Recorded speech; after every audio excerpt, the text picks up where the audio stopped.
რა გახდა 31 წლის კაცის სავარაუდო მკვლელობის საბაბი 3 დღის წინ გაუჩინარებული ზვიად ახრახაძის ცხედარი პოლიციამ წუხელ წყნეთში ხევში იპოვა. თავარის ინფორმაციით ახალგაზრდა სხეულზე დაზიანებების კვალი ეტყობა, ცხედარს ამ დრომდე ექსპერტიზა უტარდება. ოჯახსა და ახლობლებს არ აქვთ ვერსია, რა შეიძლება გამხდარიყო მკვლელობის მოტივი. ზვიად ახრახაძე 5 აპრილს გვიან ღამით სამსახურიდან გასვლის შემდეგ გაუჩინარდა. თავარი დეტალებს შინაგან საქმეთა სამინისტროში აზუსტებს. ოცნების პროპაგანდისტი ზაზა შათირიშვილი მტრად გამოცხადებულ Deep State-სა და Trump-ს ერთმანეთთან აიგივებს. ორბანი Deep State-მა რთულ ვითარებაში ჩააგდო პოლიტიკური პარტნიორის ძიების პროცესში მას ტრამპი დაუმეგობრა.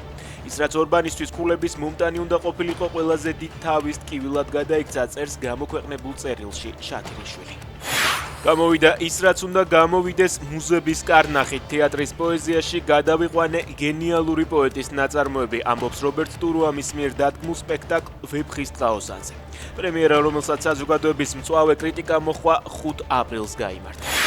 საქართველოს რკინიგზას თბილისი-ქუთაისის მიმართულებაც დაემატება. პროექტის ფარგლებში საათნახევრით შემცირდება მგზავრობის მანძილი თბილისიდან ბათუმამდე. დღევანდელ მთავრობის ხდომაზე ცნობილი გახდა, რომ იგეგმება ბორჯომ ბაკურიანის ისტორიული მატარებლის ეგრეთ წოდებული კუკუშკის რეაბილიტაციაც.